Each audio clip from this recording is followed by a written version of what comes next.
નમસ્કાર, મંતવ્ય ન્યૂઝમાં આપનું સ્વાગત છે। ઇન્ડિયા એટ 9 સાથે હું છું હિનલ। અમિત શાહના પ્રચંડ પ્રચારને લઈને સમાચાર સામે આવી રહ્યા છે। તો દેશ અને રાજ્યમાં ચૂંટણીનો માહોલ છે, તે દરમિયાન ગૃહમંત્રી અમિત શાહના પ્રચંડ પ્રચારને લઈને સમાચાર સામે આવ્યા છે। કેન્દ્રીય ગૃહમંત્રી અમિત શાહની અમદાવાદમાં જાહેર સભાને લઈને સમાચાર સામે આવી રહ્યા છે।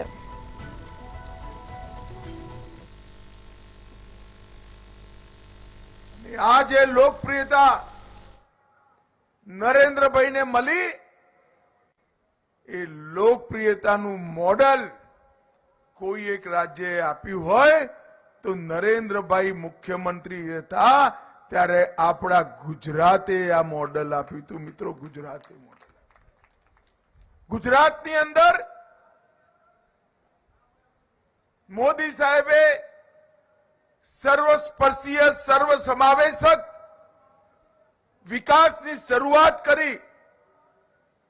શહેર હોય કે ગામડું, જંગલ હોય કે દરિયા કિનારો, પહાડ હોય કે મેદાન, દરેક જગ્યાએ વિકાસ પહોંચાડવાની શરૂઆત નરેન્દ્રભાઈએ કરી।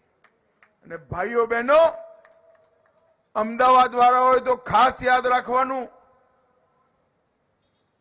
કોંગ્રેસિયાઓનું અહીંયા રાજ હતું ત્યારે એક વર્ષની અંદર 6 મહિના સુધી કર્ફ્યુ રહેતો હતો। અને નરેન્દ્રભાઈ મુખ્યમંત્રી બન્યા પછી આજે 23 વર્ષના જુવાનિયાને પૂછીએ કે ભાઈ કર્ફ્યુ એટલે શું, તો એને ખબર જ ના હોય, કારણ કે 23 વર્ષથી આખા ગુજરાતમાં કર્ફ્યુ નાખવાનો વારો જ નથી આવ્યો, વારો જ નથી આવ્યો। સમગ્ર ગુજરાતને હુલ્લડોથી મુક્ત કરવાનું કામ આપણા નરેન્દ્રભાઈએ કર્યું। સમગ્ર ગુજરાતને આ સરહદી રાજ્યમાં દાણચોરીથી માંડી દેશ વિરોધી પ્રવૃત્તિઓ અને બોમ્બ ધડાકા નરેન્દ્રભાઈના સમયમાં શોધી દેશ વિરોધીઓને જેલના સરિયાની પાછળ નાખવાનું કામ આ ગુજરાતની અંદર થયું। અને આજે મોડલ બન્યું, એ મોડલના આધાર પર આજે સમગ્ર દેશની અંદર આતંકવાદ અને નક્સલવાદની સમાપ્તિનું અભિયાન નરેન્દ્રભાઈએ। નરોડા વાળાઓ, ભાઈઓ બહેનોને, ખાસ કરી જુવાનિયાઓ, મને બતાવો ભાઈ, આ કાશ્મીર છે એ આપણું છે કે નથી? જોરથી બોલો જરા, હાથ ઉપર કરીને, કાશ્મીર આપણું છે કે નહીં? આ કોંગ્રેસના નેતા ખરગેજી એમને સ્ટેટમેન્ટ કર્યું કે રાજસ્થાન અને ગુજરાત વાળાને કાશ્મીર જોડે શું લેવા દેવા। ખરગે સાહેબ, તમે 80 પાર કરી ગયા, પરંતુ આ દેશવાળાને નથી ઓળખી શક્યા। નરોડાનો અને ગુજરાતનો એક એક જુવાન કાશ્મીર માટે પોતાનો જીવ આપતા પણ ના ખચકાય એટલું કાશ્મીર પ્રિય છે।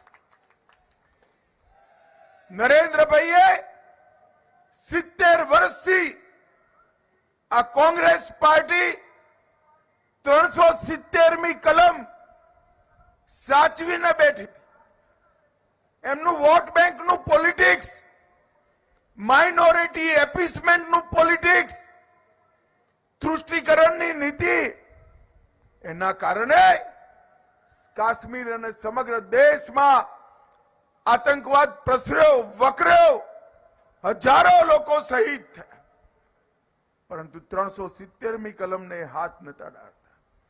ગુજરાતના મતદાતાઓએ બીજી વાર 26 માંથી 26 સીટ આપી। નરેન્દ્રભાઈએ 5 ઓગસ્ટ 2019માં કાશ્મીરમાંથી 370મી કલમ સમાપ્ત કરી નાખી। ભાઈઓ બહેનો, જ્યારે 370મી કલમ હટાવવાની પ્રક્રિયા લોકસભામાં ચાલતી હતી, કોંગ્રેસના નેતા રાહુલ બાબા ઉભા થઈ ગયા। એમને કહ્યું કે 370મી કલમ ના હટાવો, કાશ્મીરમાં લોહીની નદીઓ વહી જશે। રાહુલ બાબા 5 વર્ષ થઈ ગયા, 5 વર્ષ. લોહીની નદીઓ છોડો, કોઈની કાંકરી ચારવ કરવાની હિંમત નથી. કાંકરી ચારવ કરવાની નરેન્દ્ર મોદીની સરકાર છે. સમગ્ર દેશની અંદર આતંકવાદ સાથે કઠોર હાથોથી કામ લીધું અને લગભગ દેશને આતંકવાદથી મુક્ત કરાવવાનું કામ નરેન્દ્રભાઈએ કર્યું. નક્સલવાદ, એક જમાનામાં નક્સલવાદીઓ પશુપતિનાથથી તિરુપતિ રેડ કોરિડોરના સપનામાં રાચતા હતા. 5 જ વર્ષમાં નરેન્દ્ર મોદીજીના શાસનની અંદર બિહાર નક્સલવાદથી મુક્ત, રાંચી ઝારખંડ નક્સલવાદથી મુક્ત, ઓરિસ્સા, તેલંગાણા, આંધ્રપ્રદેશ, મહારાષ્ટ્ર, મધ્યપ્રદેશ નક્સલવાદથી મુક્ત. થોડું પૂંછડું છત્તીસગઢમાં રહ્યું છે, ત્યાં પણ હવે ભાજપા સરકાર આવી ગઈ છે. આજે જ 9 નક્સલવાદીઓને ત્યાંની પોલીસે મોતને ઘાટ ઉતાર્યા. ભાઈઓ બહેનો, તમે ત્રીજી વાર નરેન્દ્રભાઈને વડાપ્રધાન બનાવી દો. હું વિશ્વાસ અપાવવા માંગુ છું કે 2 જ વર્ષમાં મોદી સાહેબ દેશમાંથી નક્સલવાદને સમાપ્ત કરી નાખશે. નરેન્દ્રભાઈએ દેશને સુરક્ષિત કરવાનું કામ કર્યું. નરેન્દ્રભાઈએ દેશને સમૃદ્ધ કરવાનું. અટલજી દેશને દુનિયામાં 11 નંબર પર છોડીને ગયા હતા. અર્થશાસ્ત્રી મનમોહન સિંઘે 10 વર્ષ રાજ કરી આપણી પર ઉપકાર કર્યો કે 11 માંથી 12મો નંબર ના થવા દીધો.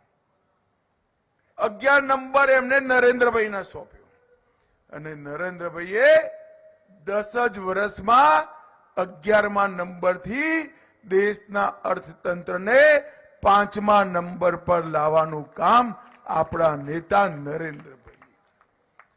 મિત્રો, આજ એક મોદી ગેરંટી કહેવા આવ્યો છું. મોદી સાહેબને ત્રીજી વાર વડાપ્રધાન બનાવી દો. HS ને જીતાડીને સંસદમાં મોકલી દો. 5 વર્ષમાં 5મા નંબરથી દુનિયાના 3જા નંબરનું અર્થતંત્ર આપણું ભારત બની જશે. ગુજરાતની અંદર સમ વિકાસ, દરેક જિલ્લાની અંદર ઇન્વેસ્ટમેન્ટ લાવવાનું કામ નરેન્દ્રભાઈના નેતૃત્વમાં જે પોલિસી બનાવી હતી, ભૂપેન્દ્રભાઈ પટેલ એને આગળ વધારી રહ્યા છે. આજ ગુજરાત સેમિકન્ડક્ટરનું હબ બનવા જઈ રહ્યું છે. ગુજરાત ઇલેક્ટ્રિક વેહિકલના ઉત્પાદનનું હબ બનવા જઈ રહ્યું છે. ગુજરાત બેટરીના પ્રોડક્શનનું હબ બનવા જઈ રહ્યું છે. ગુજરાત ગ્રીન હાઇડ્રોજનના ઉત્પાદનનું હબ બનવા જઈ રહ્યું છે. હું નરોડા વાળાઓ તમને કહીને જઉં છું, આ 4 ઉદ્યોગો આવનારા 25 વર્ષ સુધી દુનિયાના અર્થતંત્રમાં નિર્ણાયક થવાના છે. એ 4 ઉદ્યોગોનો પાયો આપણા ગુજરાતમાં નાખવાનું કામ પૂરું. ના કોંગ્રેસીઓ, એમને વિરોધ વગર કશું ના આવડે. આ આપણો સરદાર પટેલનો ડેમ, નર્મદા યોજનાનો ડેમ, એનો પથરો જવાહરલાલ નહેરુએ મૂક્યો હતો, પરંતુ ડેમ પૂરો ના થયો. મારા જન્મ પહેલા મુકાયેલો હતો. ડેમ ક્યારે પૂરો થયો ભાઈ? ગુજરાતની જનતાએ નરેન્દ્રભાઈને મુખ્યમંત્રી બનાયા ત્યારે ડેમ પૂરો થયો. અને વડાપ્રધાન જ્યારે તમે બનાયા, ડેમના દરવાજા ખોલી પાણી આવવાની શરૂઆત થઈ ગઈ. આજ નર્મદાનું પાણી ગુજરાતના જિલ્લે જિલ્લે અને કચ્છના ખાવડા સુધી નર્મદાનું પાણી પહોંચાડવાનું કામ આ ભારતીય જનતા પાર્ટીની સરકારે કર્યું. કોંગ્રેસે એને રોકીને બેઠા હતા. સૌરાષ્ટ્રની અંદર ટેન્કરોનો જમાનો ચાલતો હતો. સૌની યોજના અને નર્મદા યોજના અને સુજલામ સુફલામ ઉત્તર ગુજરાતમાં આ ત્રણેય યોજનાઓએ પાણીના તળ ઊંચા લાવવાનું કામ કર્યું અને ડાર્ક ઝોન સમગ્ર ગુજરાતમાંથી નીકળી. ભાઈઓ બહેનો, જ્યાં સુધી મનમોહન સિંહની સરકાર રહી, ક્રૂડ રોયલ્ટીના નાણાં ગુજરાતને ના મળ્યા. આપણા 14,000 કરોડ રૂપિયા રોકીને આ કોંગ્રેસિયાઓ બેઠા હતા. આ કોંગ્રેસિયાઓ વોટ માંગવા આવે ને, મને કોઈ કે કયું ફરતા જ નથી, પરંતુ ફરે ને જો આવવાની ભૂલ કરે તો હિસાબ માંગજો ભાઈ કે અમારા 14,000 કરોડ 10 વર્ષ રોક્યા હતા. મોદી સાહેબ વડાપ્રધાન બન્યા, એક અઠવાડિયામાં 14,000 કરોડ રૂપિયા ગુજરાતના છૂટા કરવાનું કામ. કચ્છમાં ધરતીકંપ આવ્યો, અટલજીએ આર્થિક પેકેજ આપ્યું, કોંગ્રેસ એને રોકીને બેસી ગઈ. ગુજરાતના વીજ મથકોમાં 200 મેગાવોટ વધારાની વીજળી આપણને ફાળવી હતી. યુપીએ સરકારે એ પણ લઈ લીધી. આ પ્રદીપસિંહ જાડેજા અહીંયા બેઠા છે. ગુજકોકનો કાયદો, મહારાષ્ટ્રમાં એમની સરકાર મકોકા પાસ થઈ જાય, પરંતુ ગુજકોક પાસ ના થઈ જાય, રોકીને રાખ્યો. જેટલું રોકાય એટલું રોકી લીધું. નરેન્દ્રભાઈ વડાપ્રધાન બન્યા, આજ ગુજકોક પણ પાસ થઈ ગયો અને આતંકવાદની સમાપ્તિ બની. આ કોંગ્રેસની નકારાત્મક રાજનીતિ. અમદાવાદમાં બીઆરટીએસ આવે, વિરોધ કરવાનો. મેટ્રો આવે, વિરોધ કરવાનો. રિવરફ્રન્ટ આવે, વિરોધ કરવાનો. હું આજે કહેવા માંગુ છું, ભાઈઓ બહેનો, આપણી બીઆરટીએસ અને રિવરફ્રન્ટને જોવા માટે દેશભરથી લોકો, દુનિયાભરથી લોકો અમદાવાદમાં આવે છે. અને કામ નરેન્દ્ર મોદીએ કર્યું. મિત્રો, મોદીજીએ દેશને સુરક્ષાથી યુક્ત કરવાનું કામ. હું તો અમદાવાદમાં જ નાનપણથી રહું છું. પશ્ચિમનો વિકાસ સ્વાભાવિક રીતે થયો હતો. હું નરોડા આવ્યો છું, કહેવા માંગુ છું, આજે પશ્ચિમમાં ઘર લેવું હોય કે પૂર્વમાં લેવું હોય, બે બાજુ ભાવ સરખા થઈ ગયા ભાઈ, ભાવ સરખા થઈ. નરોડા, વટવા, ઓડવ, બધી જગ્યાએ નવી નવી યોજનાઓ, નવી નવી સ્કીમો, ઇન્ફ્રાસ્ટ્રક્ચરના કામો નરેન્દ્રભાઈએ શરૂઆત કરી હતી કે પૂર્વ અને પશ્ચિમ, પૂર્વ જોડે ઓરમાયું વર્તન ના ચાલે. અને આજે એના કારણે પૂર્વ અમદાવાદ, રખિયાલથી લઈ છેક અમદાવાદ પૂરું થાય ત્યાં સુધી, નરોડા સુધી સ્વસ્થ બન્યું, સુંદર બન્યું અને વિકસિત બન્યું. નરોડાથી વટવા સુધીની કેનાલ અહીંયા આગળ ગંદકી ફેલાવતી હતી. એ ગંદકી ફેલાવનારી કેનાલની ઉપર જ રોડનો વિચાર કર્યો. ટ્રાફિકની સમસ્યાનું પણ નિવારણ થશે અને મચ્છરોની સમસ્યાનું પણ નિવારણ થશે. અને આવા વિઝન સાથે નરેન્દ્રભાઈ સિવાય કોઈ કામ ના કરી શકે. આપણા દહેગામને ઔડાની અંદર લઈ એનો વિકાસ કરવાનું કામ કર્યું. અને હું આજે તમને કહેવા આવ્યો છું મિત્રો, ગોવાને પછાડીને યાત્રીઓ આકર્ષવામાં આપણું અમદાવાદ આગળ નીકળી ગયું છે, એનું આપણને ધ્યાન હોવું. હેરિટેજ સિટી નરેન્દ્રભાઈના નેતૃત્વમાં બન્યું અને અમદાવાદ શહેરના વિકાસ માટે ઢેર સારા કામો કર્યા. 3300 કરોડ રૂપિયાની લાગતથી અમદાવાદ ધોલેરા એક્સપ્રેસવે, હજારો કરોડની લાગતથી મેટ્રો ટ્રેન, 1000 કરોડ રૂપિયાના ખર્ચથી અમદાવાદ બામણબોર રાજકોટ રોડ, અમદાવાદના 3 રેલવે સ્ટેશનો 1000 કરોડના ખર્ચે નવા બનાવવાના, 1000 કરોડથી ગેરતપુર સાણંદની વચ્ચે 4થી રેલવે લાઇન, 150 કરોડના ખર્ચે ભીમનાથ ધોલેરા સુધી રેલવે લાઇન અને ધોલેરા સરનું નિર્માણ એ અમદાવાદના જુવાનિયાઓનું નોકરીનું ડેસ્ટિનેશન બનવાનું છે મિત્રો, નોકરીનું ડેસ્ટિનેશન. એકલા ધોલેરા સરની અંદર 10 લાખ જુવાનિયાઓને નોકરીની તકો ઊભી કરવાની છે અને 1300 કિલોમીટરના ખર્ચે અમદાવાદથી દૂર 30 જ કિલોમીટર દૂર ધોલેરા આંતરરાષ્ટ્રીય એરપોર્ટ બનાવવાની શરૂઆત પણ આપણા નરેન્દ્રભાઈએ કરી. 80 અમૃત સરોવર બનાયા અને આજે નરેન્દ્ર મોદીજીએ શરૂ કરેલી બધી યોજનાઓનું 100% 100% અમલીકરણ અમદાવાદ શહેરની અંદર. અને મિત્રો, આયુષ્યમાન ભારત કાર્ડે દરેક ગરીબને 5 લાખ સુધીથી મુક્તિ આપી હતી. હવે નરેન્દ્રભાઈએ જાહેરાત કરી છે કે ત્રીજી વાર વડાપ્રધાન બન્યા પછી કોઈ પણ ઇન્કમ ગ્રુપ હોય, રોડપતિ હોય કે કરોડપતિ, 70 વર્ષથી ઉપરની આયુના એક પણ નાગરિકે પોતાના સ્વાસ્થ્ય માટે કાણો પૈસો ખર્ચવાની જરૂર નહીં પડે, બધાનું સ્વાસ્થ્ય. ભાઈઓ બહેનો,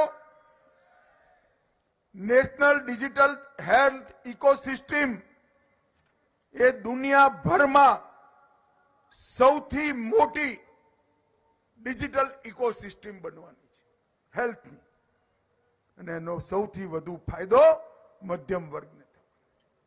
નરેન્દ્રભાઈએ આખા દેશમાં હાઈ વેલ્યુ રોજગારના અવસરોના નિર્માણ માટે ખૂબ બધી યોજનાઓ બનાવી છે.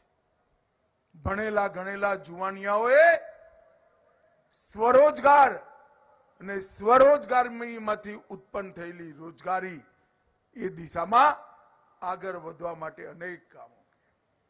મિત્રો, જે લોકો વિદેશમાં જતા હશે એમને ખબર પડી હશે કે પહેલા જતા હતા ત્યારે કેવો વ્યવહાર થતો હતો અને આજે વિદેશમાં જઈએ તો આપણા પાસપોર્ટ સાથે કશું ચેક કર્યા વગર રેડ કાર્પેટ વેલકમ સાથે તમને અંદર લઈ જવાની વ્યવસ્થા. નરેન્દ્રભાઈએ સમગ્ર વિશ્વની અંદર ભારતનું સન્માન વધાર્યું છે. અને હું તો અમદાવાદમાં જ મોટો થયો છું ભાઈ. અમદાવાદના વિકાસ માટે જ્યારે મુખ્યમંત્રી હતા ત્યારે પણ હું એમની કેબિનેટમાં હતો અને આજે પણ એમનો સાથી છું. અમદાવાદના વિકાસ માટે સંપૂર્ણ વિઝન સાથે નરેન્દ્રભાઈએ કરેલા પ્લાનિંગનું પરિણામ એ છે કે સમગ્ર પૂર્વ અમદાવાદ આજ વિકસિત થઈ રહ્યું છે. ભાઈઓ બહેનો, આ કાંકરિયા, વર્ષોથી આપણે કાંકરિયા જોતા હતા. આજે કાંકરિયા અમદાવાદ શહેરના નાગરિકો, વૃદ્ધો અને બાળકો એ બધા માટે એવું ડેસ્ટિનેશન બન્યું છે જેને વધારે ખર્ચો ના કરવો હોય અને પોતાના બૈરા છોકરાને વેકેશનનો આનંદ કરાવવો હોય એ સીધા BRTS માં બેસી કાંકરિયા જાય, 250 રૂપિયામાં આખો દિવસ ફરી આનંદ કિલ્લોલ કરતા ઘરે પાછા જતા રહે. અનેક પ્રકારના વિકાસના કામો નરેન્દ્રભાઈએ અહીં કર્યા છે. અને ભારતીય જનતા પાર્ટી આ વખતે અમારા HS આગળ આવો ભાઈ, HS ને ટિકિટ આપી. આ HS કદાચ તમારી સામે કશું બોલતા નહીં હોય, ચૂપચાપ બેસતા હશે, પરંતુ અમદાવાદના વિકાસની વાત આવે એટલે મોટા મોટા મંત્રી જોડે ઝઘડો કરતા અચકાતો નથી HS. અને હું તો એચએસ ને કહું છું, આ સ્વભાવ ભાઈ જાળવી રાખજે. જે આપણને મોટા બનાવે, જે આપણને સંસદ સભ્ય બનાવે, એ મતદારો માટે ઝઘડવું એ આપણી ફરજ કહેવાય. ભાઈઓ બહેનો, આજે હું નરોડાના મતદારો સામે આવ્યો છું. તમે એચએસ ના નામની સામે એક કમળનું નિશાન હશે બેલેટ બોક્સની અંદર, એની પર બટન દબાવજો. વોટ એચએસ ને મળશે, પણ તમારો આપેલો એક એક વોટ નરેન્દ્ર મોદીને વડાપ્રધાન બનાવવાના કામમાં આવવાનો છે. મને કહો ભાઈ, અમદાવાદ વાળા બધા લોકો, ત્રીજી વાર નરેન્દ્રભાઈને વડાપ્રધાન બનાવવાના છે? જોરથી બોલો, બનાવવાના છે? ભાઈઓ બહેનો, 25 સીટ ભારતીય જનતા પાર્ટીને જીતાડવાની છે. જોરથી બોલો, જીતાડવાની છે. એચએસ ને પ્રચંડ બહુમતથી જીતાડવાના છે. તો હમણાં જ રામ મંદિર નવું બન્યું છે. આટલા વર્ષોથી કોંગ્રેસે અટકાવી રાખ્યું હતું. નરેન્દ્રભાઈએ 22 જાન્યુઆરીએ પ્રાણ પ્રતિષ્ઠા કરી જય શ્રી રામ કરી નાખ્યું. હમણાં જ નવું બન્યું છે. હવે રામલલ્લાના દર્શન કરવા જ્યારે જાઓ ત્યારે જજો, પણ અત્યારે મારી સાથે બંને હાથ ઉઠાવો.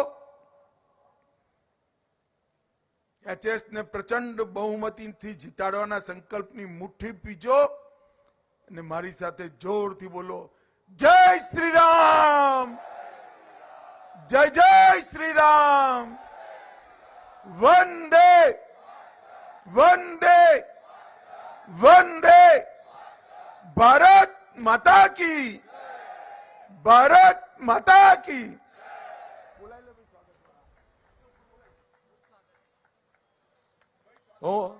બોલેલું. પીએમ નરેન્દ્ર મોદીએ લોકસભા ચૂંટણીના ત્રીજા તબક્કાના ઉમેદવારોને પત્ર લખ્યો છે. કેન્દ્રીય સ્વાસ્થ્ય મંત્રી અને ભાજપના નેતા મનસુખ માંડવિયાએ એક્સ પર આ પત્ર શેર કર્યો છે અને તેમણે પત્ર માટે પીએમ મોદીનો આભાર માન્યો. પત્રમાં એસસી, એસટી અને ઓબીસી પાસેથી અનામત છીનવીને મુસ્લિમોને આપવાના એજન્ડાની સાથે કોંગ્રેસ અને ઇન્ડી ગઠબંધનની રાજનીતિ સામે પ્રચાર કરવાનું કહેવામાં આવ્યું છે.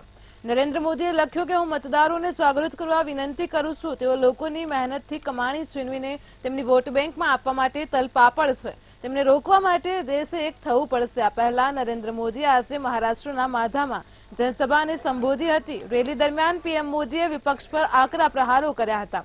સાથે જ કહ્યું હતું કે મહારાષ્ટ્રના લોકો મોદી સરકાર અને કોંગ્રેસ સરકાર વચ્ચેનો તફાવત જોઈ રહ્યા છે.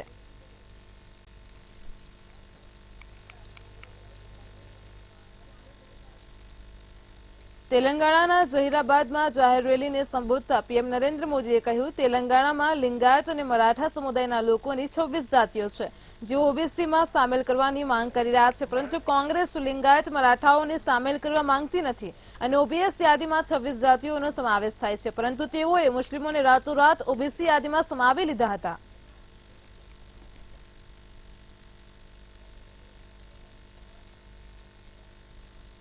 आप मुझे बताइए, हमारे तेलंगाना में और हमारे इस इलाके में जो लिंगायत समाज के लोग हैं, जो मराठा समाज के लोग हैं, उसमें 26 कास्ट ऐसी है जो ओबीसी में जाने के लिए मांग कर रही है.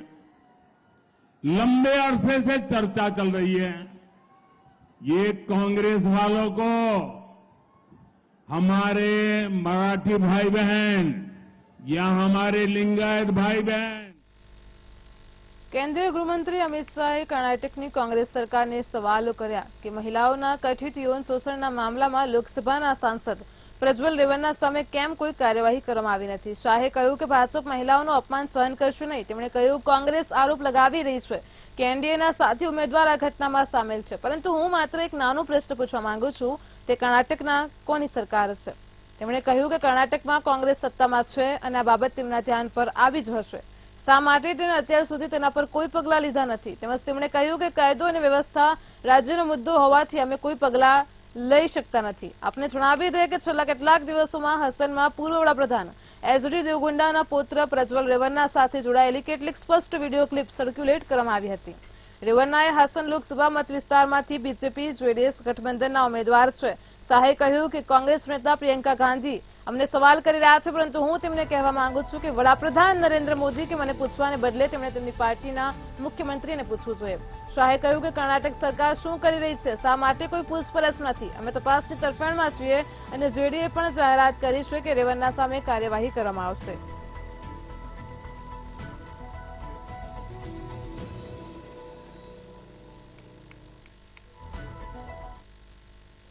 કેન્દ્રીય ગૃહપ્રધાન અમિત શાહે ગુવાહાટીમાં એક પ્રેસ કોન્ફરન્સને સંબોધતા કહ્યું કે 2 તબક્કાની ચૂંટણી પછી અમારા આંતરિક મૂલ્યાંકનના આધારે અમે કહી શકીએ છીએ કે ભાજપ અને તેના સહયોગીઓ 100 સીટોની પાર કરી ગયા છે અને અમને વિશ્વાસ છે કે અમે 400 પારના અમારા સંકલ્પ તરફ આગળ વધી રહ્યા છે। પ્રારંભિક વલણો મુજબ ભાજપને દક્ષિણ ભારતમાં સારો પ્રતિસાદ મળી રહ્યો છે। मित्रों, आप सभी जानते हैं 7 चरण के चुनाव के 2 चरण समाप्त हो चुके हैं।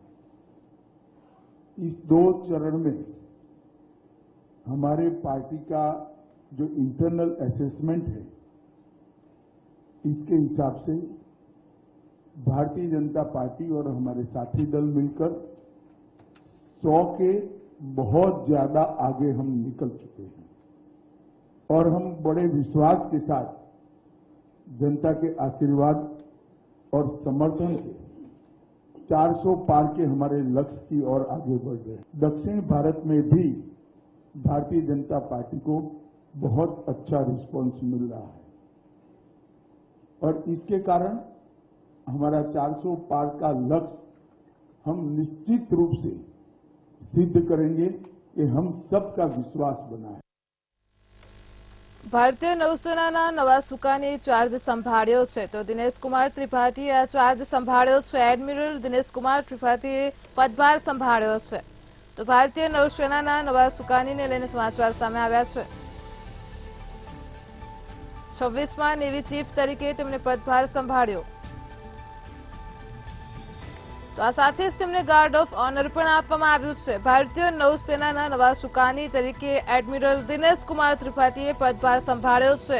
તેમણે જણાવ્યું કે મારા હેતુ નેવીને ભવિષ્યના પડકારો માટે તૈયાર કરવાના છે।